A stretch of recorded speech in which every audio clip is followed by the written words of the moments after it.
setelah saya buat bahan-bahannya, ternyata ada hal yang harus diajarkan terlebih dahulu.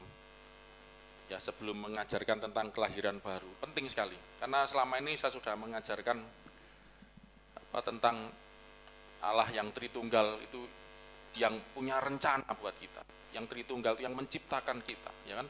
Plus dan kita serupa, hidup kita diciptakan serupa, atau lebih tepatnya menurut rupa itu bukan wajah, ya. Serupa itu maksudnya itu mirip gitu loh, menyerupai gitu loh. Ya memang terjemahan itu bahasa Indonesia memang kan serupa itu rupa itu kayak wajah gitu ya, bukan maksudnya. Serupa itu mirip-mirip gitu loh, serupa menurut rupa, serupa dengan gambarnya Allah, lebih tepatnya gitu ya. Ya, serupa dengan gambarnya Allah. Dan Allah kita Tritunggal, sudah saya buka pelajarannya kan mulai dari Bapa. Alkitab ngomong supaya kamu sempurna seperti Bapa, kudus seperti Bapa. Ya, bahkan Tuhan Yesus pun sebagai sang anak, ya, anak Allah yang menyatakan Bapa, kamu pun juga harus seperti Yesus, ya.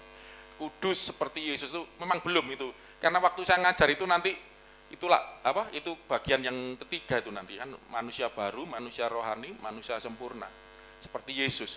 Itu nanti terlalu jauh, makanya saya tarik mundur dulu gitu ya. Nah, ini pelan-pelan aja ya. Jadi saya mau ngajarkan sebelum nanti belajar seperti segambar dengan Allah. Kayak tinggi banget itu ya. Hidup seperti Allah gitu loh. Semenurut gambarnya Allah. Jadi gambarnya Allah itu tercetak pada diri hidup kita. Kayaknya wow banget, jauh banget gitu ya. Nah, itu ada tahapannya sih sebenarnya. Ya. Kadang kalau mendengarkan itu enggak apa sambil di setel. Nah, ini lumayan ini. Pokoknya noise-nya dihilangi ya. Itu bagaimana hidup kita menurut gambarnya Allah. Wow banget gitu ya. Tapi ketika kita memikirkan hal itu kayaknya jauh banget itu.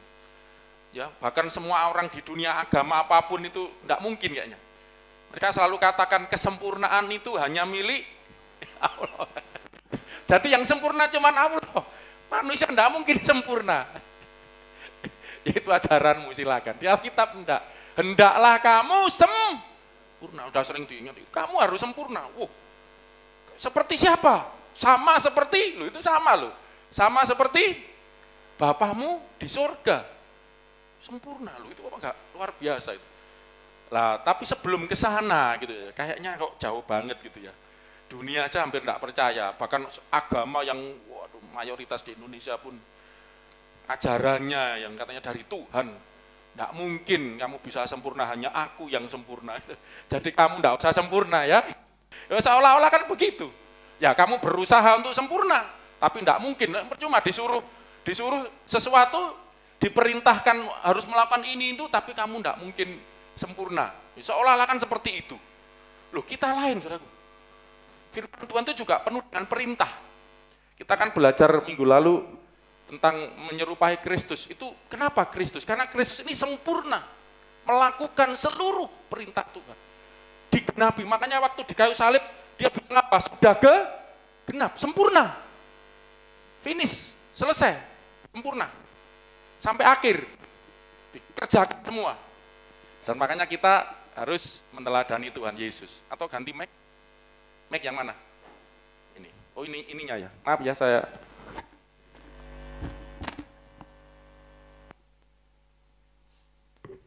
tes. Nah, tadi kamu ngomong. Udah terlanjur. Ya. Ya, ada gangguan tadi saudaraku ya. Itulah. Hidup itu biasa seperti itu ya. Saya belajar ngadepi gangguan-gangguan itu. Bahasa Jermannya noreken. Gak peduli, jalan terus gitu ya. Anjing menggonggong, kafilah berlalu. Kalau kita sering dengerin gangguan-gangguan, saudaraku, sering kena distrak, terganggu ini enggak maju-maju, saudaraku. Ya, saya belajar gitu. Tapi ya bukan berarti terus kita enggak cari solusi ya, kita cari solusi, tapi jangan karena ada gangguan terus kita berhenti di tempat ya, jangan. Oke, tadi kita sudah nyinggung sedikit ya tentang kesempurnaan. Hidup sempurna seperti Allah. Itu enggak ada agama apapun ngajar seperti itu, enggak ada. Cari mana ada. Ya, Buddha itu bukan Tuhan. Buddha itu manusia yang ajaran mereka ya menjadi sempurna, menjadi Buddha. Lah orang-orang harus ngikutin jadi Buddha seperti itu ada.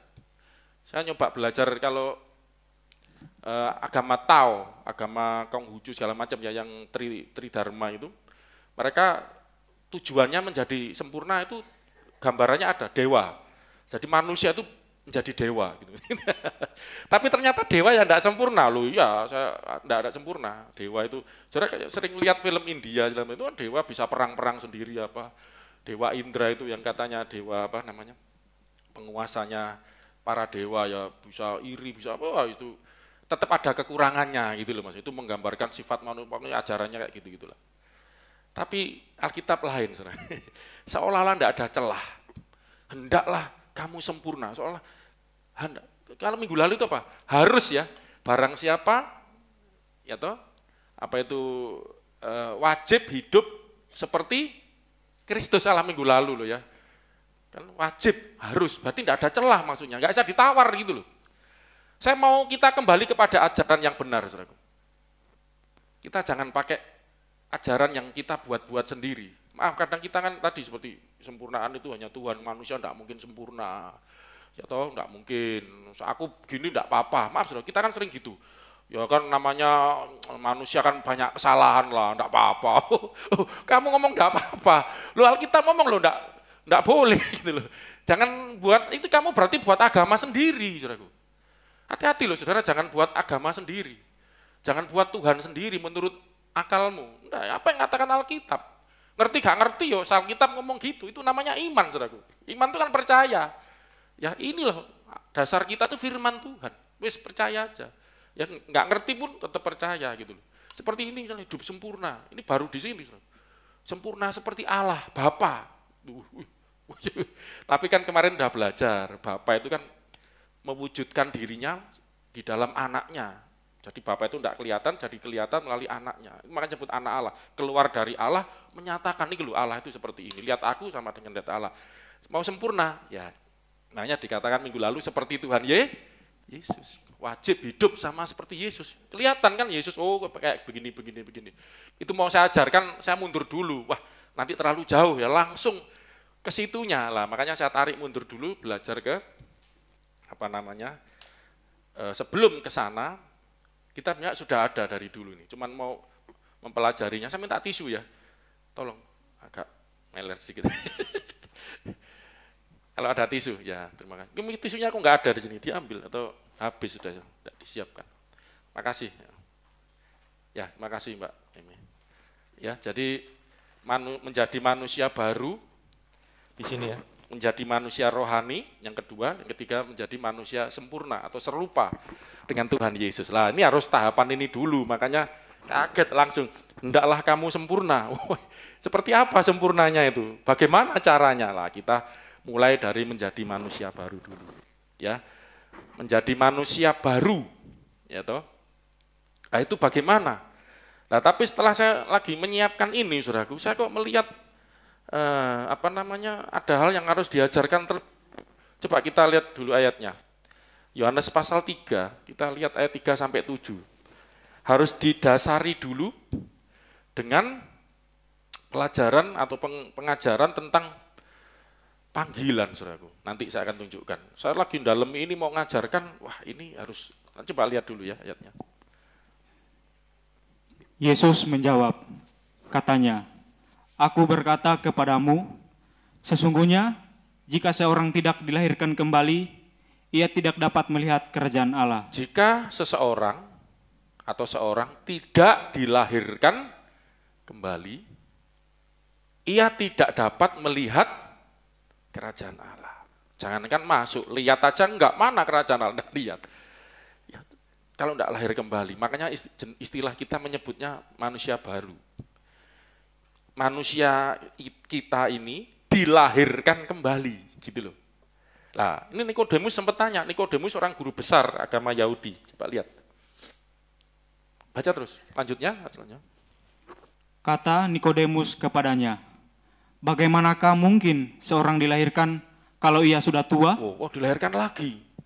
Bagaimana mungkin sudah tua?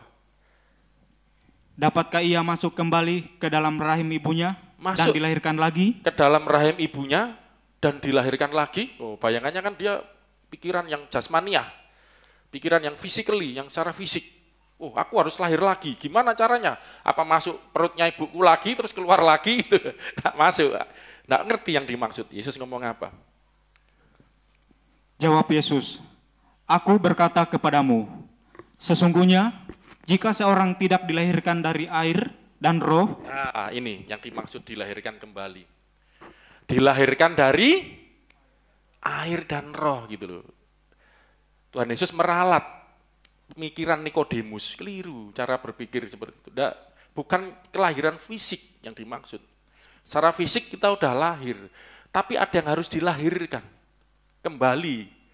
Ya, hidupmu harus dilahirkan apa? Dilahirkan ini, yang melahirkan dulu ya, air dan roh. Terus? Ia tidak dapat masuk ke dalam kerajaan Allah. Jika tidak dilahirkan dari air dan roh, tidak dilahirkan kembali, tak lihat kerajaan Allah, tidak dilahirkan dari air dan roh, tidak akan masuk ke dalam kerajaan Allah. Apa maksudnya? Nah, ini penjelasannya. Terus? Apa yang dilahirkan dari daging adalah daging. Nah, yang dipikir oleh Nikodemus tadi, guru besar Yahudi, itu adalah daging. Apakah aku masuk ke perutnya ibuku lagi? Itu daging. Daging kita ini, tubuh. Apa yang dilahirkan daging adalah daging, yang dilahirkan tubuh adalah tubuh. Tetapi, lanjutnya. Dan apa yang dilahirkan dari roh adalah roh. Lah, yang dilahirkan dari roh adalah roh. Terus janganlah heran. Janganlah engkau heran, karena aku berkata kepadamu, kamu harus dilahirkan kembali. Inilah kelahiran kembali itu. Jangan heran kalau aku suruh kamu lahir lagi. Bukan masuk ke perut ibumu, enggak. Kamu tetap di luar ya, dengan tubuhmu ini, tetapi ada yang lahir lagi di dalam dirimu. Yaitu, ini tadi kuncinya, dilahirkan dari, ini ada dua kunci ya, dilahirkan dari air dan roh. Apa yang dilahirkan daging adalah daging, apa yang dilahirkan oleh roh adalah roh. Daging kita sudah lahir belum? Siapa yang melahirkan daging tubuh kita?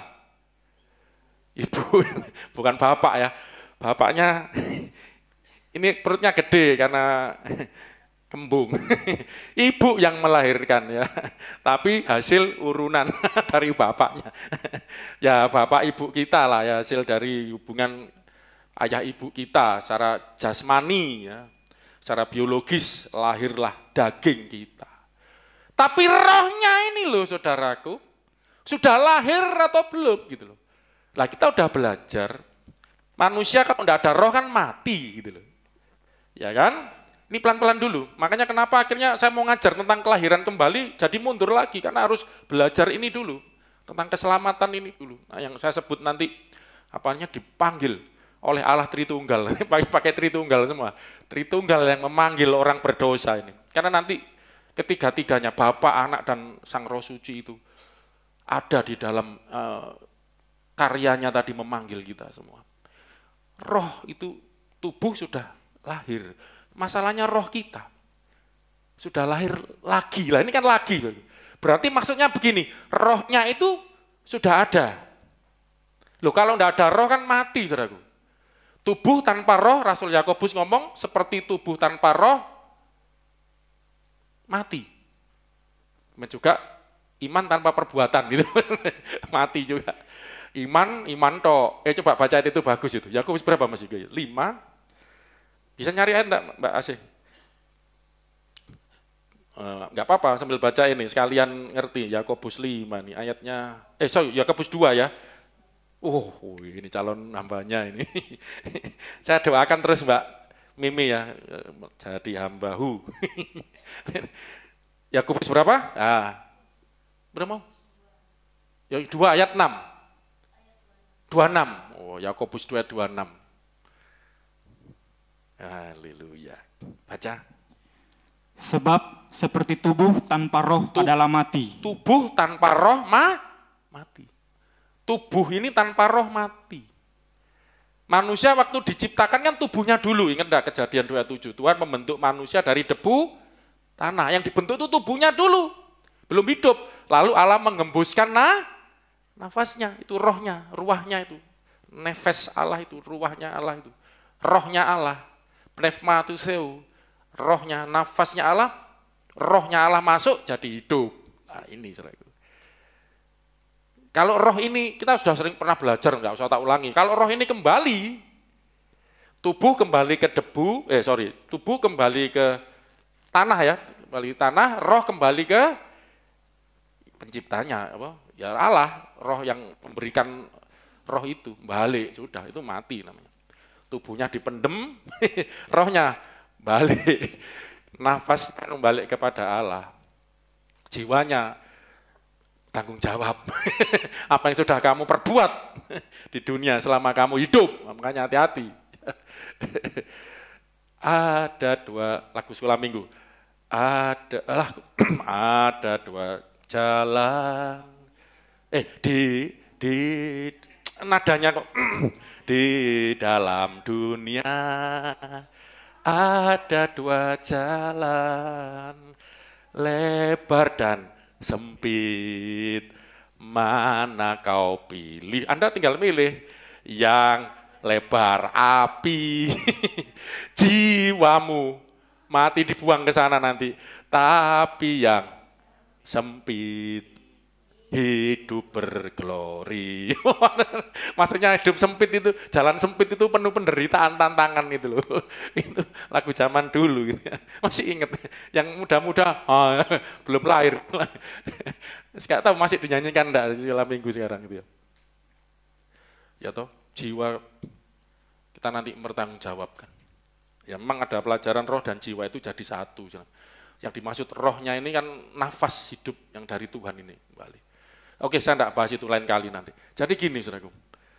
Ketika manusia jatuh dosa, saya mau tanya, tubuhnya mati enggak, saudaraku? Adam itu loh, ketika makan buah kuldi, padahal Tuhan sudah ngomong, saat kamu makan buah kuldi ini, padahal bukan buah kuldi, buah pengetahuan yang baik dan yang jahat. Kalau kamu makan, pada saat kamu makan, kamu akan mati. Tubuhnya mati enggak? Loh kok Tuhan ngomong mati? Apa Tuhan bohong? Berarti ada yang mati. Yang mati apa? Rohnya. Itu loh saudaraku. Rohnya mati ini dalam arti bukan diambil, salah. Diambil lah, ya jadi mati lah gitu. Rohnya terpisah. Terputus hubungan dengan Tuhan, gelap. Ya ini lagu sekolah minggu lagi. Hatiku, itu masih pembina sekolah minggu Mas Heru ya.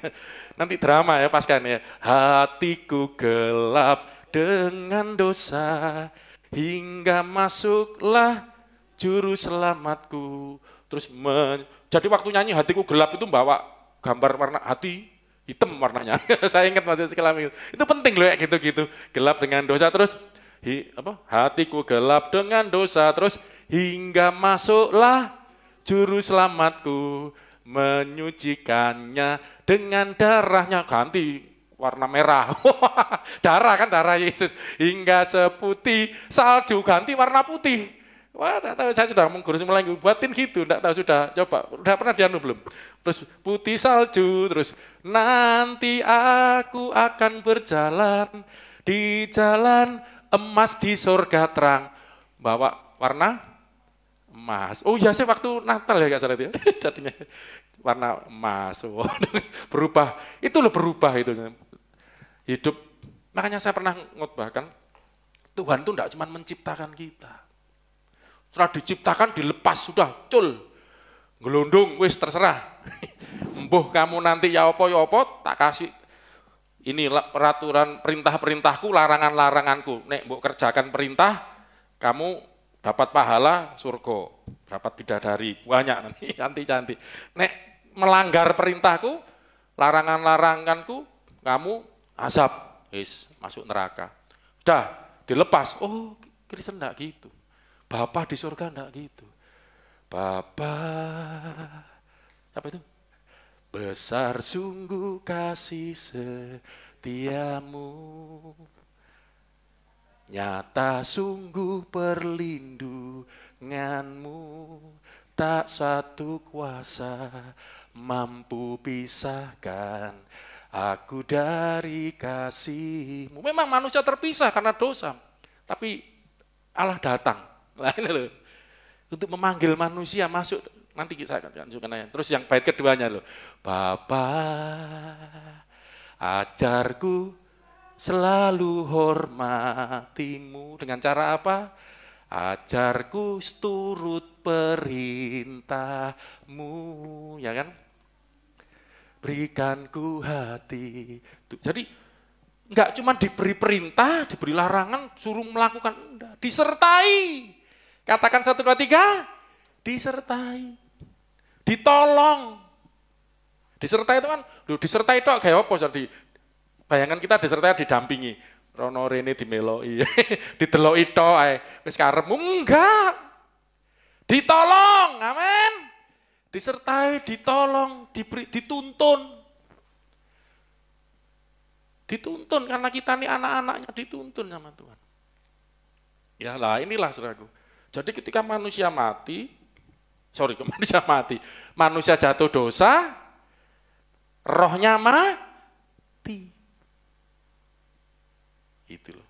Lah, yang disebut dilahirkan dari air dan roh. Daging sudah dilahirkan, rohmu perlu dilahirkan. Apa yang dilahirkan dari roh adalah roh. Lah, inilah yang disebut kelahiran kembali, gitu loh saudaraku. Di mana rohnya yang mati, yang gelap, itu istilahnya macam-macam. Yang terpisah dari Tuhan, jauh dari Tuhan, persekutuan dengan Tuhan, mati secara rohani, dihidupkan lagi. Bagaimana bisa hidup lagi? Harus lahir lagi. Dilahirkan kembali. Itu loh saudaraku. Ya kan? Lah, untuk mengalami kelahiran kembali, supaya dilahirkan masuk dalam kerajaan surga, saya mau tunjukkan dulu, itu minggu depan aja. Kita perlu belajar tentang ini loh, Allah kita itu, saya melanjutkan pelajaran sebelum-sebelumnya, banyak banget. Kadang-kadang bingung sendiri. Itu tentang Allah itu, akulah yang menciptakan engkau, membentuk engkau, hei Yakub, yang membentuk engkau, hei Israel, dicipta, dibentuk, yang menjadikan engkau. Aku telah memanggil engkau. Jadi banyak yang Tuhan kerjakan.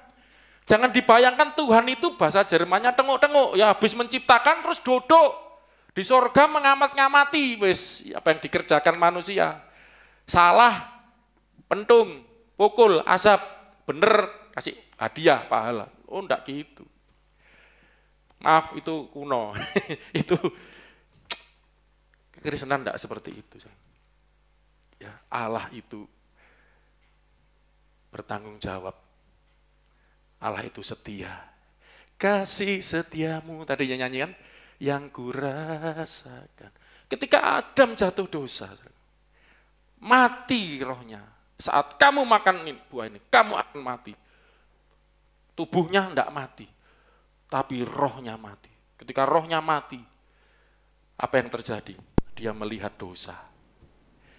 Dia enggak lihat lagi kemuliaan. Dari mana? Kan kita tahu kan, setelah terbuka matanya, langsung lihat, oh telanjang.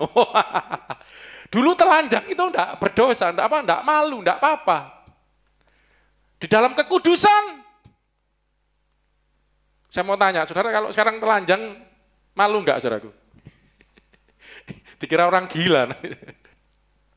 Lu dulu kenapa kok Adam dan Hawa kan akhirnya sadar mereka telanjang? Karena dulu benar Pak, karena dulu dalam rohnya masih hidup.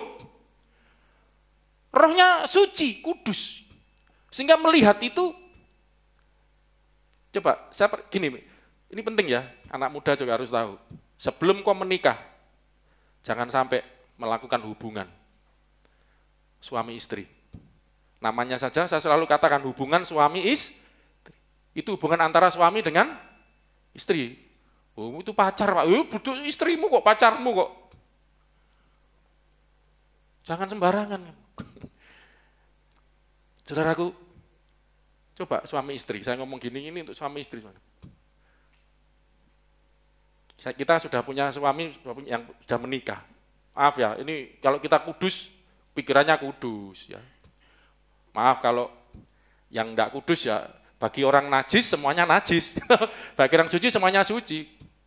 Kita bicara telanjang, suami istri. Telanjang, malu enggak? Suami istri itu loh. Lu enggak, kalau malu lah enggak punya anak. Pas ada Keva, ada Aris, ada pakai anak papat. Pak Hari 2, saya cuma 1. Untung banyak banget malah. Loh kalau suami istri enggak telanjang, nah ya bagaimana? Tapi malu enggak waktu telanjang? Makanya kenapa suami istri itu dikuduskan? Diberkati dalam rumah tangga. Diberkati dalam pernikahannya. Diberkati Tuhan, dikuduskan oleh Tuhan. Enggak malu.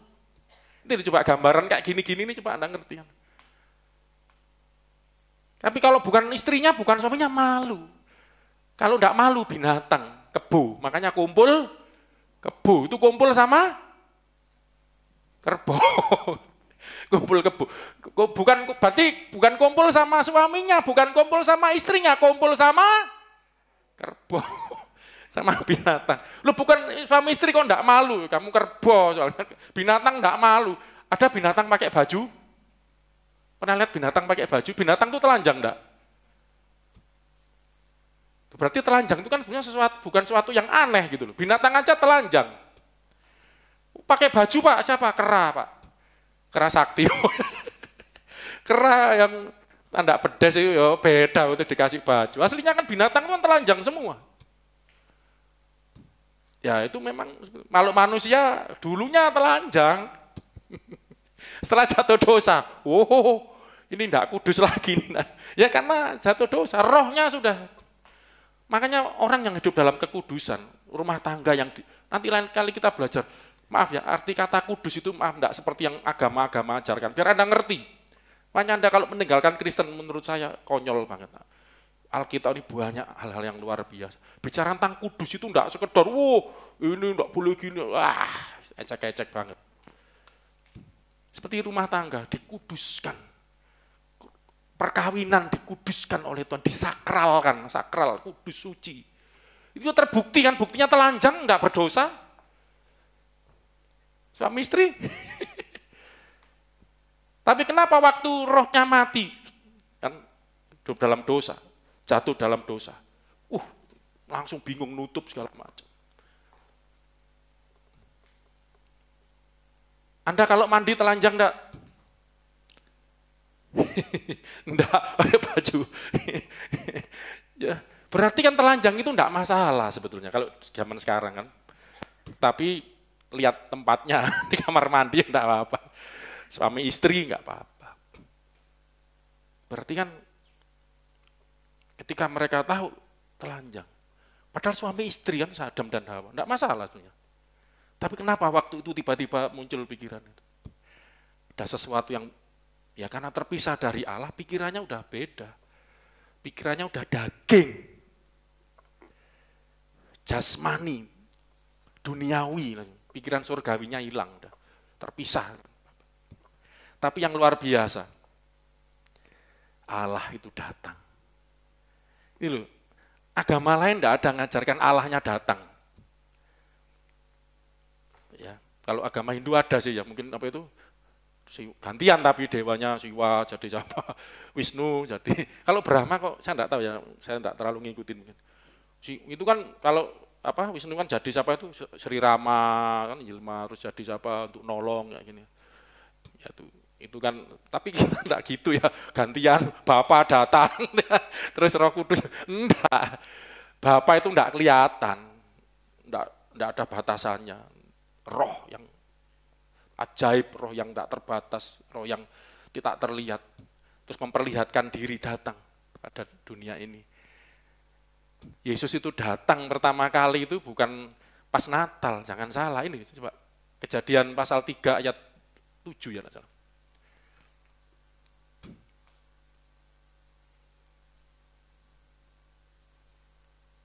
Jangan apa-apa, baca dulu. Maka setelah makan buah kuldi tadi, jatuh dosa.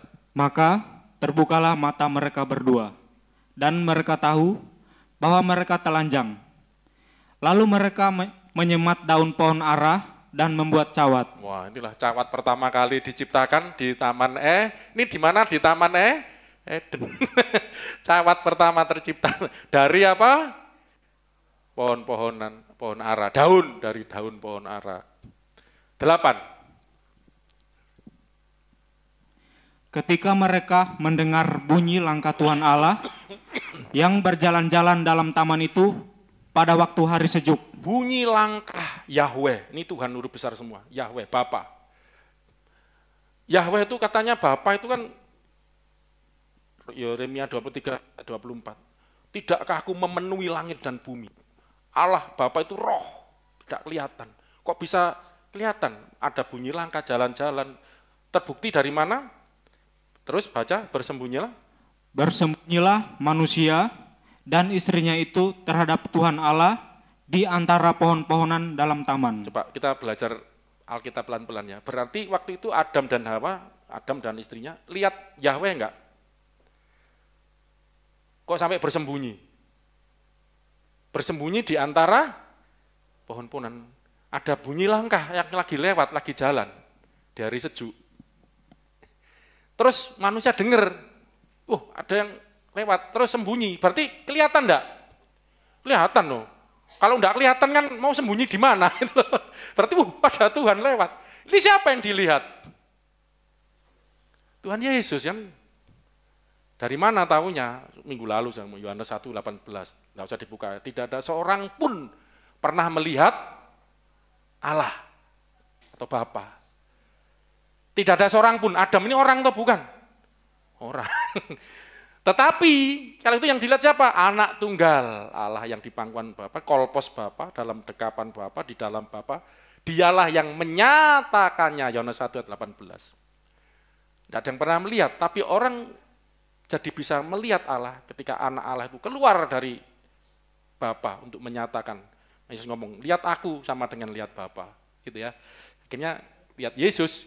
Inilah, makanya nanti di gambar Yesus yang kita mau pajang itu, ada salah satu gambar itu sebelum Natal itu harus ngerti, sebelum lahir jadi bayi, sudah ada dalam wujud sebagai sang anak Allah, ya, malak Yahweh banyak nanti kita lihat di Taman Eden itu. Oke, ayat 9 ini saudara kita lihat. Tetapi Tuhan Allah memanggil manusia itu dan berfirman kepadanya, di manakah engkau? Karena sembunyi dipanggil. Inilah panggilan pertama.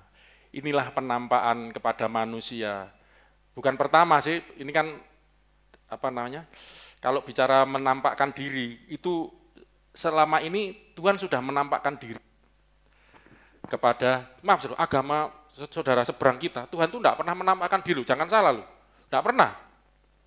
Sang Nabi itu tidak pernah melihat Tuhan, yang dilihat malaikat Jibril, itu pun dalam wujud manusia.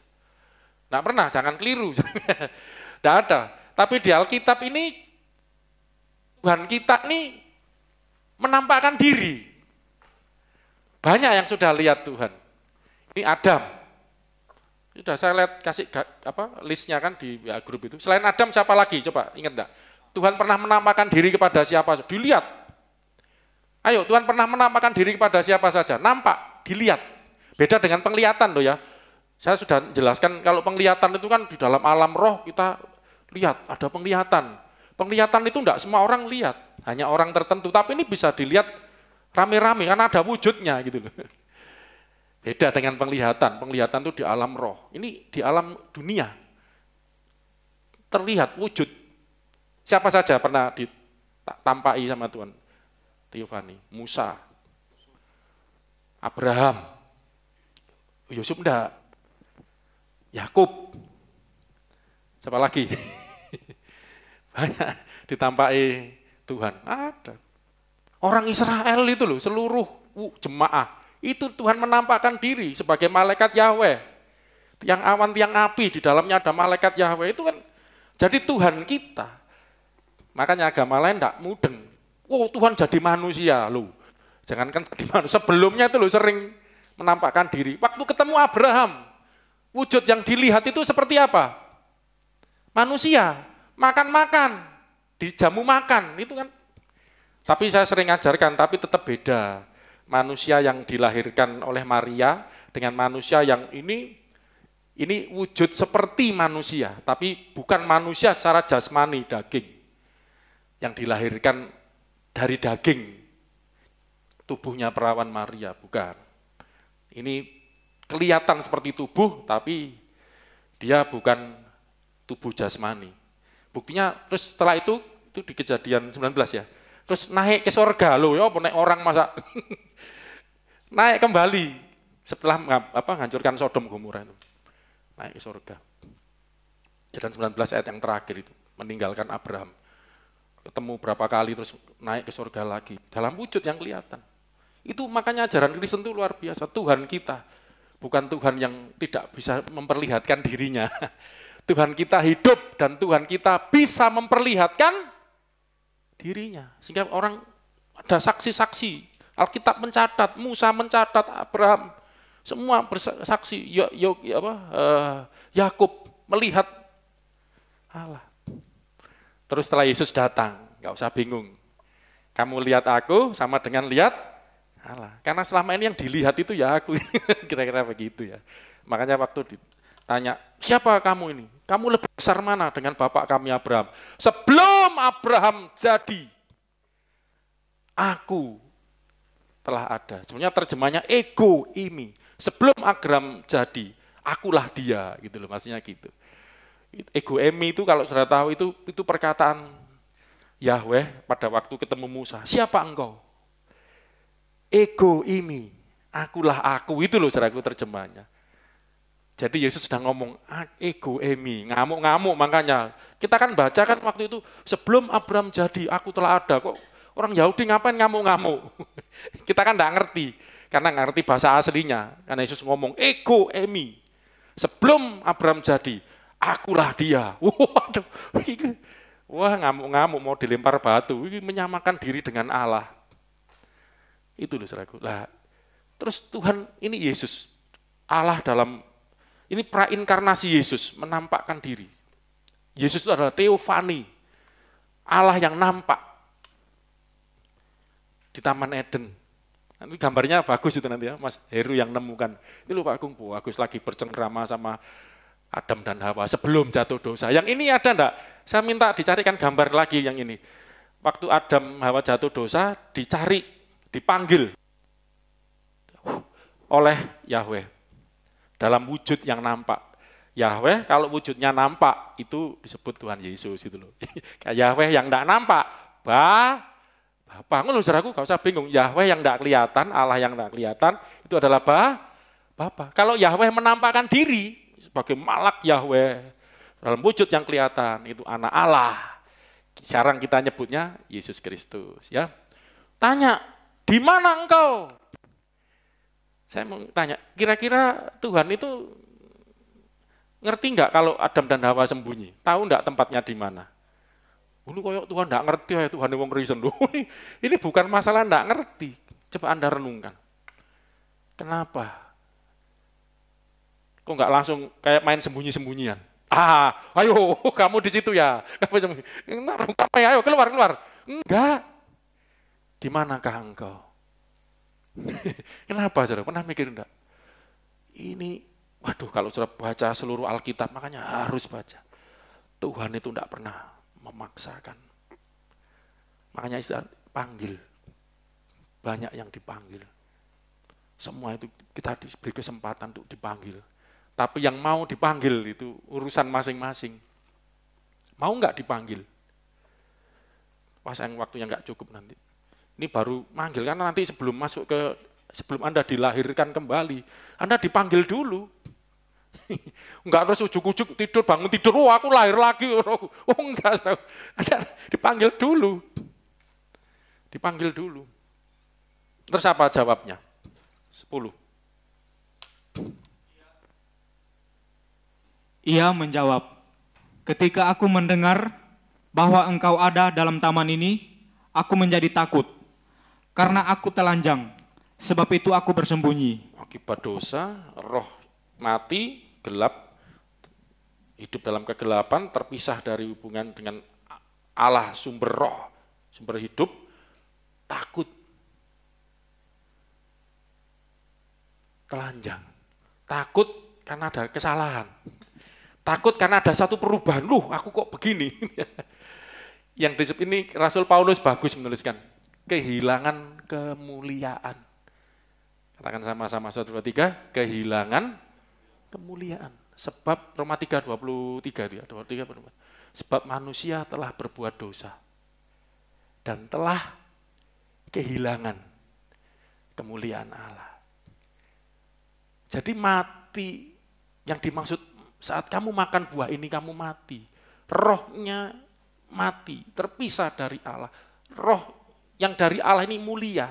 Coba gini, saya pernah ngajar kan, manusia ini ada dua, bahasa Yunaninya ya, dua keluaran, atau lebih tepat itu dua bentuk, atau diciptakan ini dari dua unsur. Yang pertama dari dunia. Apa unsur dunia yang membuat kita tercipta? Debu, tanah. Tubuh ini loh dari mana? Debu tanah. Yang kedua, tercipta dari roh. Dihembusin nafas, jadi jiwa itu muncul, makhluk hidup.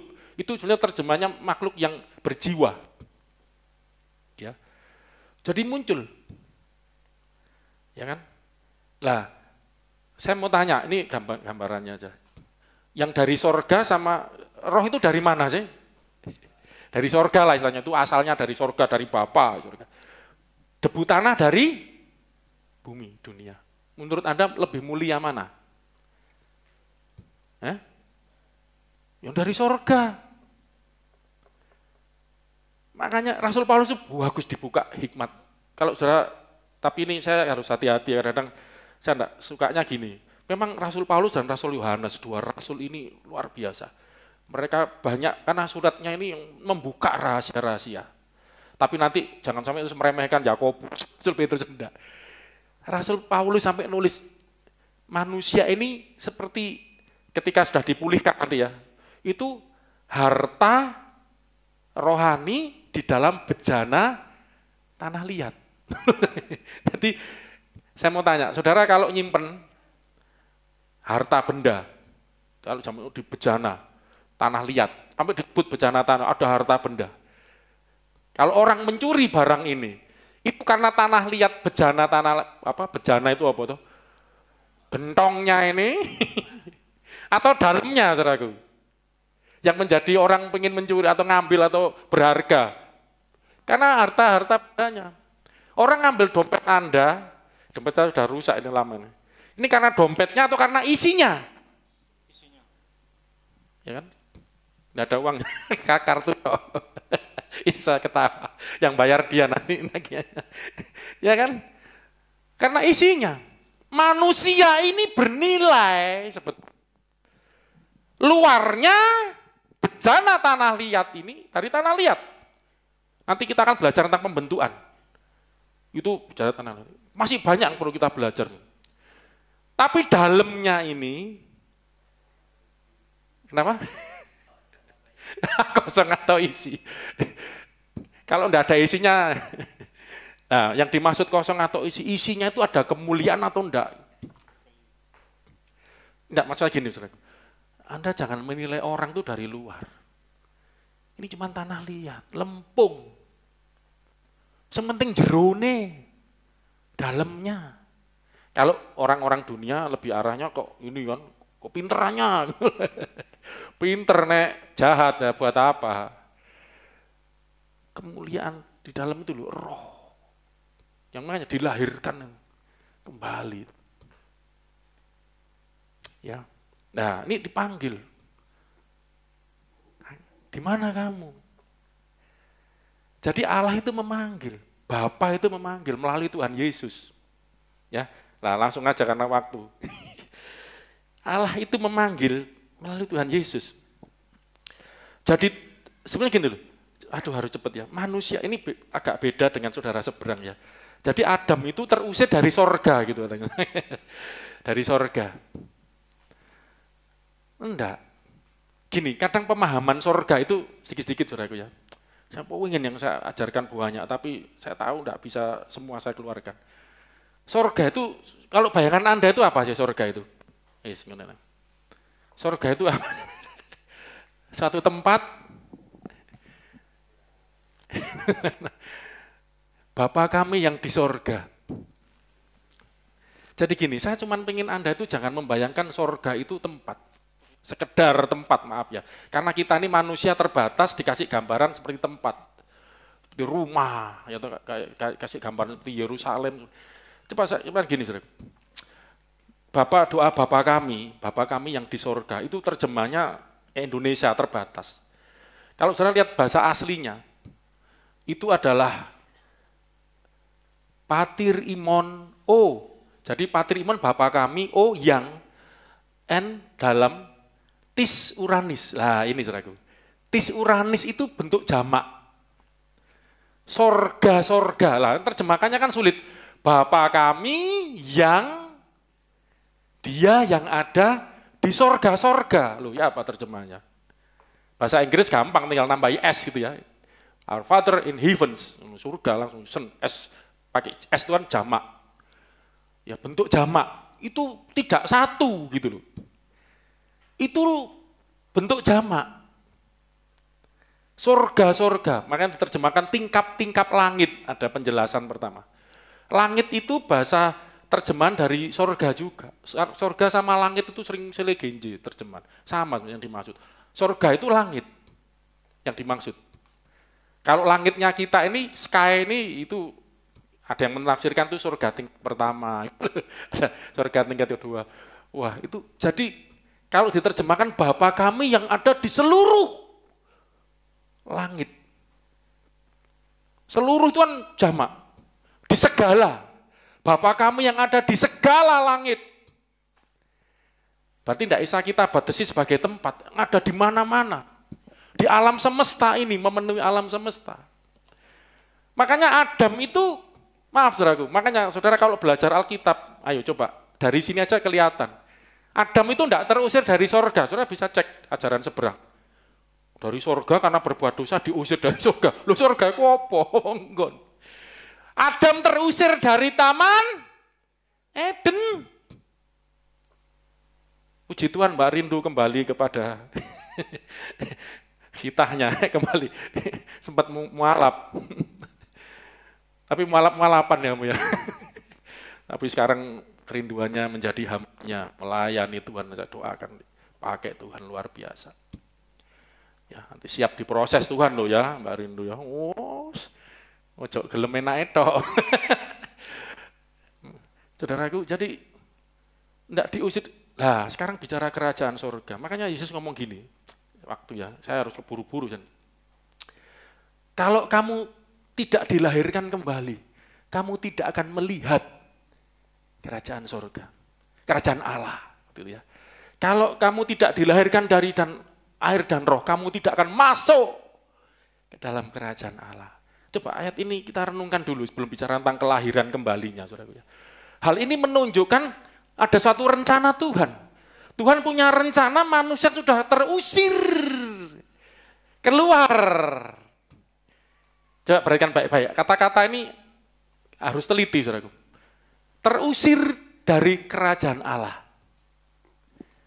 Mau dibawa kembali masuk dalam kerajaan. Jadi bukan kerajaan Allah memang, jadi gini saudara, kerajaan Allah itu ada di sorga, iya.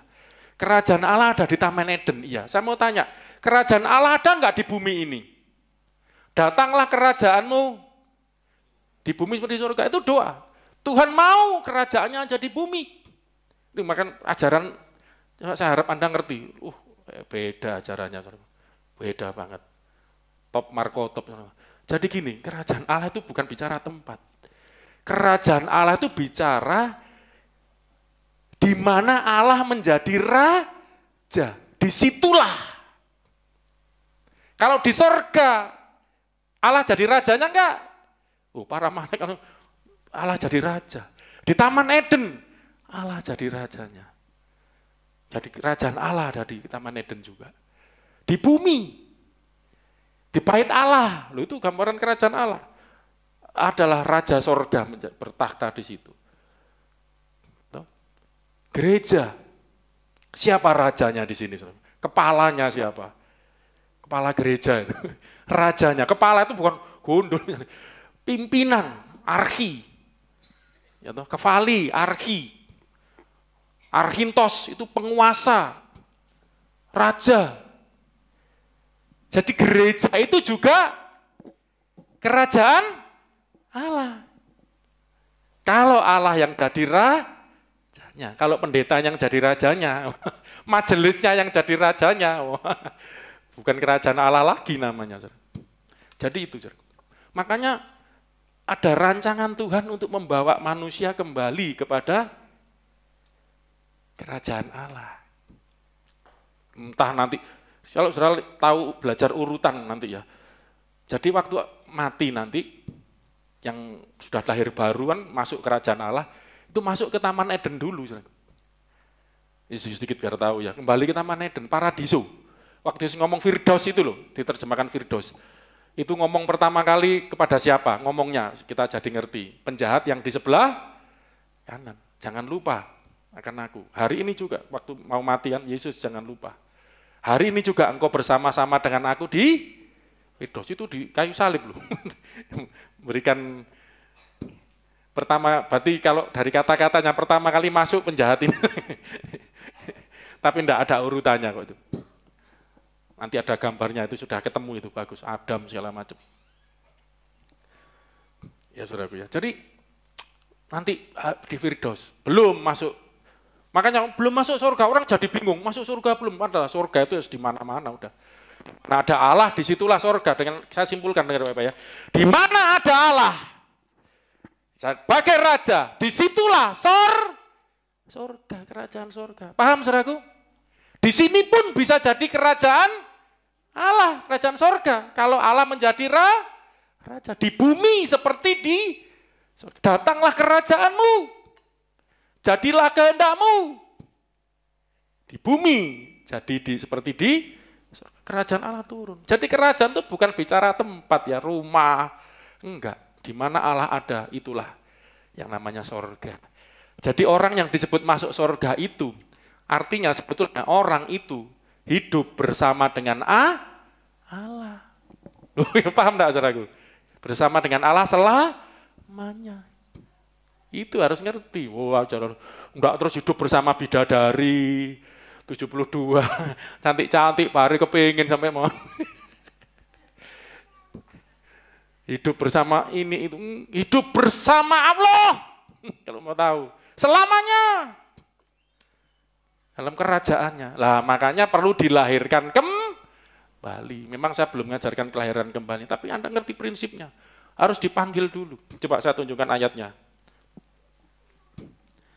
Tapi kalau kita lihat Adam, terus dipanggil, datang dengan keadaan berdosa, apakah terus Tuhan mentung, mukul, mengazab, masukkan ke neraka?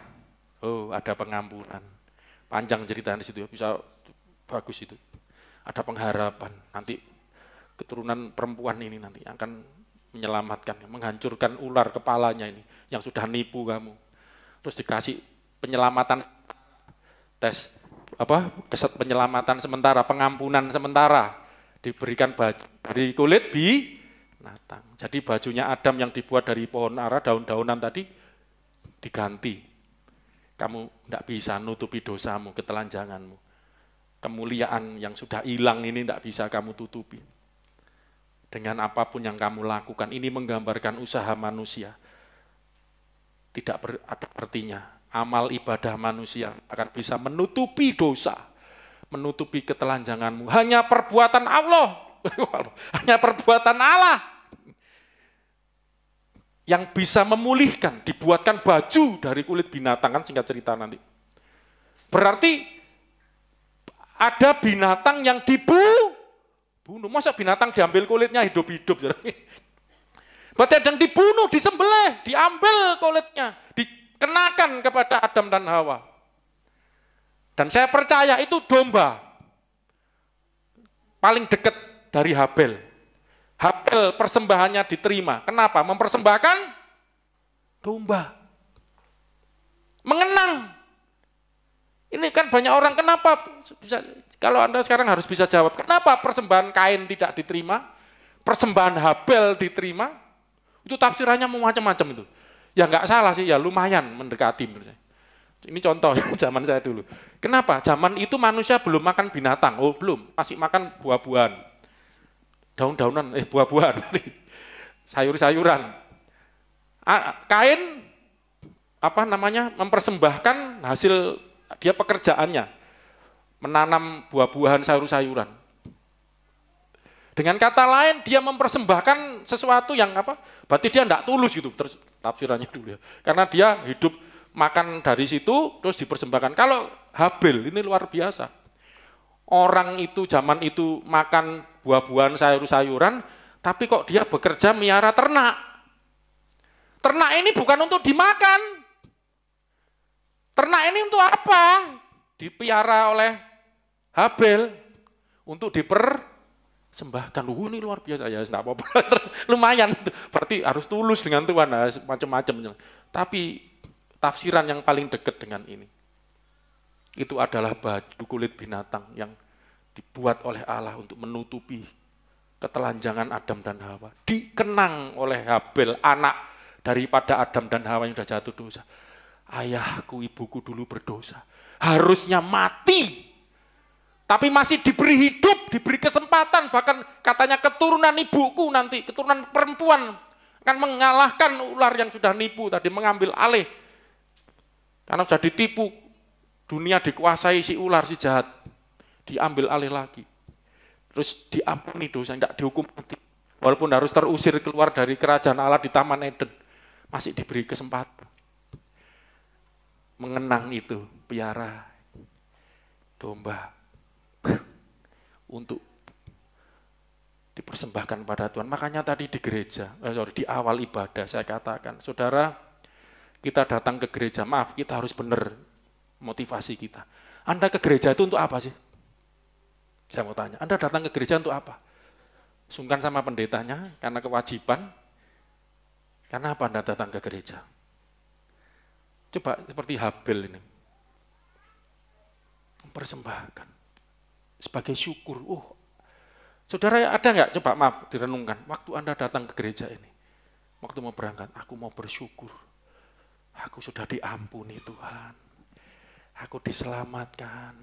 Aku yang harusnya mati binasa, tapi diberi hidup yang baru, diberi kesempatan. Nanti kita belajar hidup baru segala macam. Pernah mikir itu enggak? Maaf kalau zaman sekarang kebanyakan saya dulu itu. Ke gereja, cari, nanti dapat berkat. Ke gereja nanti, supaya diberkati, supaya usahaku lancar. Maaf, saudara. Apa bedanya dengan Gunung Kawi? Biar usaha sukses ke Gunung Kawi. Pulang, usahanya sukses. Loh, gereja dibuat Gunung Kawi, dibuat pesugihan. No! Anda usah takut, enggak usah khawatir, enggak usah cari pesugihan. Anda sudah sogeh. Tadi kita nyanyi, Yesus, ya kau kaya, bahasa Jawa, kau sugih, rela jadi kere, supaya aku sengkere, dadi sugih. Sudah Tuhan Yesus lakukan. Sudah nggak usah mikir yang gitu-gitu, saudaraku. Coba fokus, Anda datang ke gereja, Tuhan, aku sudah diampuni. Aku sudah dibuatkan baju dari kulit binatang. Aku diberi kesempatan. Aku mau gunakan kesempatan ini dengan baik hidupku. Hidup ini adalah kesempatan. Hidup ini ibadah untuk melayani Tuhan. Jangan sia-siakan waktu yang Tuhan beri. Hidup ini harus jadi berkat. Nanti nyanyi itu ya. Oh Tuhan, pakailah hidupku selagi aku masih kuat. Bila saatnya nanti ku gak berdaya, bahkan kembali ke sorga nanti ya. Hidup ini sudah jadi berkat. Sudah belum memuliakan Tuhan hidupmu? Mencerminkan kemuliaan Tuhan. Ya, nanti kita akan ke sana. Oke, saudara. Jadi coba renungkan ini. Saya tutup dengan ayat yang terakhir tentang panggilan ini. Wah, Cukup ya untuk menjelaskan Tritunggalnya ini. Tapi paling enggak Bapa dan Yesus sudah saya jelaskan ya, kesatuan Bapa dan Yesus. Dan ini saya tutup dengan kesatuan Bapa dan Yesus. 1 Petrus pasal 5 ayat 10. Bapa memanggil, Allah memanggil di dalam Kristus. Coba baca. Dan Allah, sumber segala kasih karunia, yang telah memanggil kamu dalam Kristus kepada kemuliaannya yang kekal. Memanggil kamu kepada Kristus. Ini dulu, saya kelompatan dulu. Sebelum ini ada ayat satu lagi tentang Bapa memanggil dulu, nanti Bapa memanggil dalam Kristus. 1 Tesalonika 2:12, nanti setelah itu baru itu tadi. Ada hubungannya. 1 Tesalonika 2:12. Setelah ini kita berdoa. Tim musik bisa persiapkan diri. 1 Tesalonika 2:12. Dan meminta dengan sangat supaya kamu hidup sesuai dengan kehendak Allah. Supaya kamu hidup sesuai dengan kehendak Allah. Kenapa? Yang memanggil kamu. Allah yang panggil kamu. Ke dalam kerajaan dan kemuliaannya. Ke dalam kerajaan dan kemuliaannya. Jika kamu tidak dilahirkan kembali, kamu tidak akan melihat. Jika kamu tidak dilahirkan dari air dan roh, kamu tidak akan masuk dalam kerajaan Allah. Allah panggil kamu kembali ke dalam, masuk dalam kemuliaannya, ke dalam kerajaan dan kemuliaannya di sini. Karena sudah terusir keluar dari kerajaan Allah di Taman Eden, mau dipanggil kembali, masuk dalam kerajaan dan kemuliaannya. Karena sudah kehilangan kemuliaan, kehilangan roh kemuliaan. Yang ada kutuk, yang ada ketelanjangan, yang ada ketakutan. Makanya dikatakan Tuhan memberikan roh, bukan lagi roh ketakutan. Roh yang memberikan sukacita, damai sejahtera, kekuatan, ya. Tadi terus akhirnya kita hubungan dengan 1 Petrus 5 ayat 10. Dan Allah, sumber segala kasih karunia, yang telah memanggil kamu dalam Kristus kepada kemuliaannya memanggil yang kekal. Kamu dalam Kristus ke dalam kemuliaannya yang kekal. Akan melengkapi, meneguhkan, menguatkan dan mengokohkan kamu sesudah kamu menderita seketika lamanya. Lihat, Allah nggak cuma mencipta saja, Dia panggil, bahkan Dia melengkapi, meneguhkan, menguatkan, mengokohkan, walaupun kita mengalami penderitaan di dunia. Itu Allah kita, Bapa di sorga, amin saudaraku. Dia panggil kita supaya masuk dalam kerajaan dan kemuliaannya. Dia panggil kita melalui Yesus Kristus. Karena waktu saya tidak bisa jelaskan di sini. Melalui Yesus. Jadi maksudnya gini loh, untuk datang kepada Allah itu harus lewat Yesus. Tidak ada seorang pun sampai Bapa kalau tidak melalui anaknya. Melalui aku, kata Tuhan Yesus. Melalui Yesus sampai kepada Bapa. Akulah jalan. Jadi orang, ini sebenarnya gambaran. Supaya orang bisa dapat pengampunan, kembali. Makanya tadi saya katakan diampuni sementara gitu. Keselamatan sementara istilahnya. Dikasih baju kulit binatang. Ada korban binatang, itu menggambarkan korban Yesus Kristus. Di kayu salib. Darah yang dicurahkan. Tanpa penumpangnya gini, saudaraku. Saya tutupin aja deh. Saudara tahu enggak, apa yang menjadi dasar keselamatan, pengampunan dosa bagi orang Israel yang punya hukum Taurat? Apakah karena mereka melakukan hukum Taurat?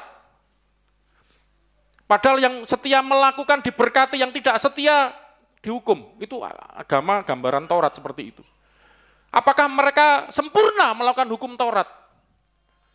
Saya mau tanya, umat Israel waktu itu, saudaraku, mereka punya hukum Taurat. Mereka sempurna enggak melakukan hukum Taurat? Tapi mereka tetap disebut umat Allah.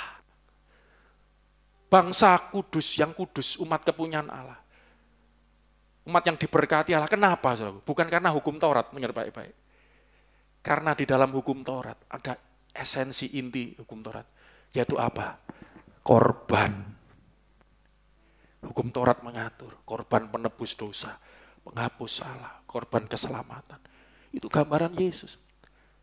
Sekarang orang Yahudi itu bingung, saudaraku. Mereka harus mempersembahkan korban, tapi tidak ada tempat, karena bait Allah sudah dihancurkan. Mereka mau bangun lagi, bingung, ini karena ini menjadi landasan iman mereka, landasan keselamatan mereka. Mereka tidak tahu kenapa hukum bait Allah sudah dihancurkan. Karena itu bait Allah jasmani, kerajaan Allah jasmani. Yang sebenarnya bait Allah itu adalah Tuhan Yesus Kristus. Amin, saudaraku. Yesus sudah datang menyempurnakan korban, pengampunan dosa, keselamatan. Makanya kita cukup beriman kepada Yesus, datang kepada Yesus. Kita menerima pengampunan Tuhan. Amin. Mari kita berdoa. Hidup, mana D itu? Oh, F ya. F aja, Pak. Hidup ini adalah kesempatan. Hidup ini untuk